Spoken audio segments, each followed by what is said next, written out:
weekly sit-down with local agricultural leaders and businesses. This is Tailgate Conversations. Presented by Pinnaker Chevrolet.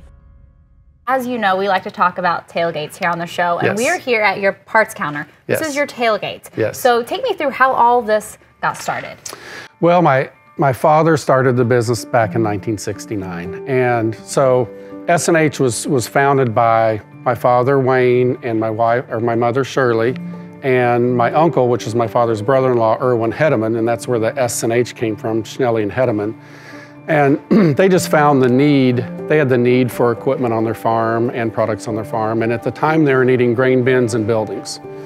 And so they found Butler Manufacturing in Kansas City, Missouri, and it was a perfect product for them. And so they bought the product, put it up themselves, their neighbors saw it, neighbors of them saw it, and so the business was formed. What was really cool was it was around the kitchen table. My father and my uncle both invested $500 each. That's all they ever invested in the building, in the business at that time. And the business was born. And it just grew from there. It was in the house. We added on a garage under the house shortly after that.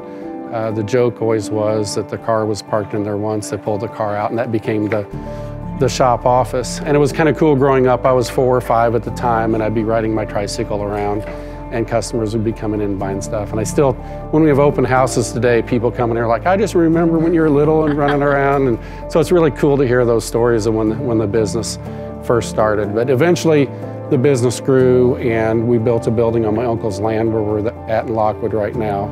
And that was in 1974. It was a slow expansion at first. We were one location there in Lockwood all the way till 2003. And in 2003, New Holland came to us and it's like, hey, we've got this great opportunity in Springfield to buy the New Holland dealer there. And so we bought the New Holland dealer. It was a fairly small lot on right off of Kearney. And so shortly after that, we started looking for land and a place to move, and we found this place here on the way to Rogersville. Bought the land, which was actually from a farmer that my dad had done business with in the early days, and so that was kind of a cool connection. And we designed and built the building here in 2006 as we moved in. If you've ever come into any of our stores, a lot of people say, wow, you have a lot of inventory, or you have a lot of parts inventory. Well, that was by design. Dad wanted to really have a destination shopping experience, which at the time probably wasn't a thing.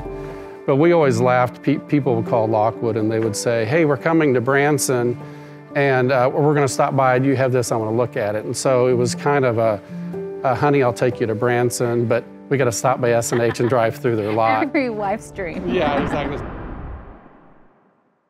Right. I think when my dad and my uncle started the business, they really didn't have a written, business. They for sure didn't have a written business plan. That wasn't a thing back then.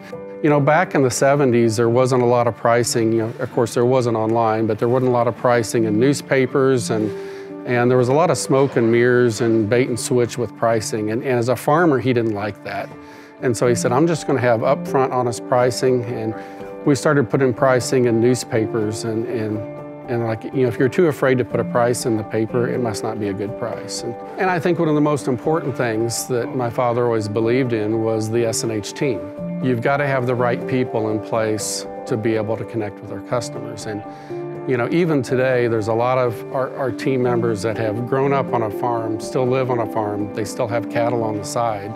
And that's so important to our ag base that people at the counter and the service department salesmen really understand what they're going through, because they're doing the same thing on their off hours.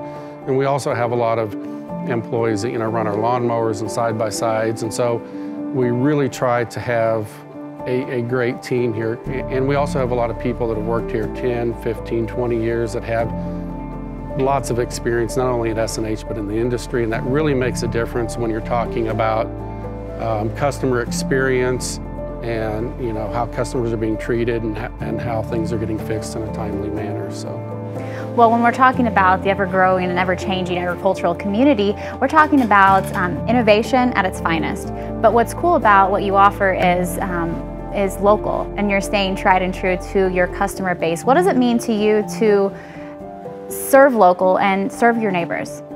Right. I mean, local means a lot of things, but I don't think a lot of people realize There's fewer and fewer equipment dealerships and lawnmower dealerships that are locally owned, family owned anymore. And I think it's sad because, especially family owned, it just brings such a different dynamic to a business. The owners are always going to care a lot more about policies and taking care of the customer. I mean, they're going to be less hung up by a corporate policy, And, Dad always said, you should always do the right thing.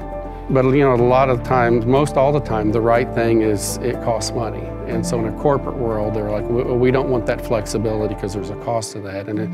And as a dealer, we're here to take care of the customer the best that we can. We're really excited about, our S&H team. We have 180 people that work for us.